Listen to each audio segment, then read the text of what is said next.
Hello everyone, दोस्तों मैं अरुण शर्मा। आप देख रहे हैं तासोस। दोस्तों इस वीडियो में बात करने वाले हैं इंडिया गठबंधन के बारे में कि इंडिया गठबंधन वैसे तो 2023 में मोदी जी का कुछ नहीं बिगाड़ पाया, पर 2024 के लिए उन्होंने बहुत सारे नेताओं से, बहुत सारे दलों से बात करने की कोशिश की है।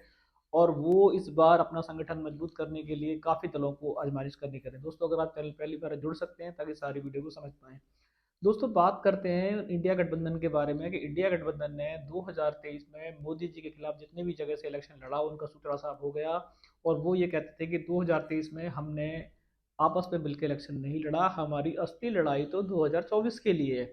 अब 2024 के लिए पहली बात तो वो खुद तैयार नहीं हो पा रहे क्योंकि सीट शेयरिंग का सबसे बड़ा मुद्दा उनके सामने है, जहां कांग्रेस का और अखिलेश का किसी भी तरीके से मोर्चा नहीं बन पा रहा है। अगर केजरीवाल की बात करें तो पंजाब में केजरीवाल और कांग्रेस का मुकाबला है और वो सीटों को लेकर आपस में आमने सामने हो चुके हैं। दिल्ली में भी शायद आपका और केजरीवाल देखा जाए तो कांग्रेस के सहमत नहीं है। अब सीट शेयरिंग के मुद्दे पे अगर ये पार्टियां, इन्होंने जो दल बनाया है, ये खुद ही सहमत नहीं होंगे तो 2024 की लड़ाई क्या करेंगे। पर इन्होंने बीच में मायावती जी की बिना काफ़ी कोशिश की थी कि शायद वो इंडिया गठबंधन को खड़ा कर लें।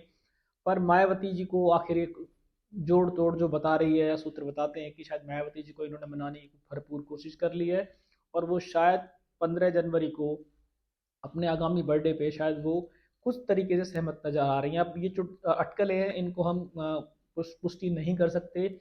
इसी के बीच इंडिया गठबंधन ने एक बड़ा मोर्चा मारने की कोशिश की है। उन्होंने इस बार वरुण गांधी की मां मेनका गांधी और वरुण गांधी से गुपचुप मीटिंग शुरू कर दी है। और देखा जाए तो वरुण गांधी का तो निश्चित पहले से ही है, सबको पता ही है कि वरुण गांधी इस बार इंडिया बीजेपी में रहने वाले नहीं है और बीजेपी उनको बाहर निकाले या बीजेपी से बाहर चले जाए ये निश्चित होना ही है। अब बची मेनका गांधी। मेनका गांधी भी अपने लड़के को सपोर्ट करती नजर आ रही है। उन्होंने बार बार बीजेपी से कहा कि उनके लड़के को कोई उनकी जगह पद दे दे, वो अब इलेक्शन लड़ना नहीं चाहती, पर बीजेपी उनकी बात को अनदेखा कर रही है। और बीजेपी ने अब तक मेनका गांधी के साथ कोई दर बदर बैठक नहीं की और कोई बड़ी जिम्मेदारी बीजेपी ने यूपी कार्यकारिणी में उनको नहीं दी। इसके चलते वरुण गांधी तो आगामी अपने तेवर बीजेपी के लिए बौखलाहट अपनी आम रैलियों में निकालते नजर आ रहे हैं। उन्होंने पिछले हफ्ते जितनी भी रैलियां की सब ताबड़तोड़ रैलियों में उन्होंने बीजेपी की खाट खड़ी करके रख दी है। और बीजेपी उनके हर तेवर को झेल रही है। सिर्फ उनको पता है कि इनको बाहर निकालना ही है, तो बीजेपी उनको ना तो नेता मानती है ना उनके बयानों को महत्व देती है। बची मेनका गांधी। मेनका गांधी पे अब कोई अब रास्ता बचा नहीं है कि वो किस तरीके से अपने लड़के को समझाए। और उनके पास एक ऑप्शन आ रहा है कि उनके पास मुलायम सिंह की कुछ पार्टी के नेताओं ने मेनका गांधी से मीटिंग की है, जिसमें शिवपाल यादव भी बताए जा रहे हैं और नेता भी बताए जाते हैं। अब ये सच है झूठे से कहा नहीं जा सकता, पर वो इंडिया गठबंधन के लिए मेनका गांधी और वरुण गांधी को लेने के मूड में हैं। और वो चाहते हैं कि इस बार इंडिया गठबंधन 2024 में काफ़ी हद तक मोदी जी की आंधी को रोकने की कोशिश करेंगे। अब मेनका गांधी को तो बीजेपी बाहर निकालेगी क्योंकि उनके लड़कों का जिस तरीके से तेवर बीजेपी के लिए हैं, ऐसा तो हो नहीं सकता कि लड़का बीजेपी में रहे और मेनका गांधी बीजेपी में रहे। कोई ना कोई दोनों को बीजेपी बाहर का रास्ता दिखाने वाली है। तो मेनका गांधी के पास अब चुनाव का समय से पहले समय कम रह गया और उन्होंने भी कुछ अपनी आगे रणनीति बनाई है। वो भी अभी कुछ नीतियों को लेकर, जैसे उन्होंने अभी इस्कॉन टेम्पल पे आवाज उठाई थी तो बीजेपी ने उनको सपोर्ट नहीं किया। उन्होंने अभी कई सुशील यादव पे भी कई आरोप लगाए थे, पर बीजेपी अब उनका किसी भी रूप में समर्थन करता नजर नहीं आ रही। अभी मेनका गांधी ने जितने भी कार्य अपने बात की उस पर बीजेपी उनसे पल्ला झाड़ती नजर आई। इस्कॉन टेम्पल पे उन्होंने इतने गंभीर आरोप लगाए थे पर बीजेपी ने उनका कहीं साथ नहीं दिया। इससे मेनका गांधी को समझ में आया कि शायद अब बीजेपी में उनका रहना जरूरी नहीं है और बीजेपी उनको कभी भी बाहर का रास्ता दिखा सकती है। अगर इंडिया गठबंधन में मेनका गांधी और वरुण गांधी आते हैं तो ये तो निश्चित है कि यूपी की कुछ सीटों में देखा जाए तो पलड़ा भारी हो जाएगा, क्योंकि मेनका गांधी भी आज की नेता नहीं है, वो किसी परिचय का मोहताज नहीं है। वरुण गांधी भी पीलीभीत के बख्तावर नेता हैं, बीजेपी माने या ना माने, पर वो अभी भी अपनी सीट निकालने का दम रखते हैं और वो इसके लिए हुंकार भर रहे हैं।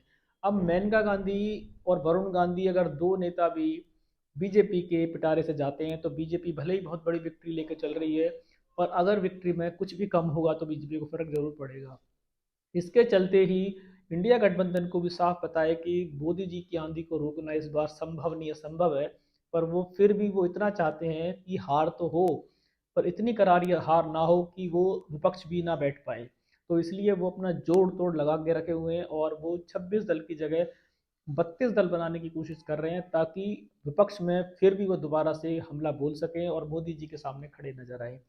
अगर इंडिया गठबंधन को वरुण गांधी, मेनका गांधी जैसे दो दिग्गज नेता मिल जाते हैं तो इंडिया गठबंधन में काफ़ी मजबूती आएगी, ये एक निश्चित है।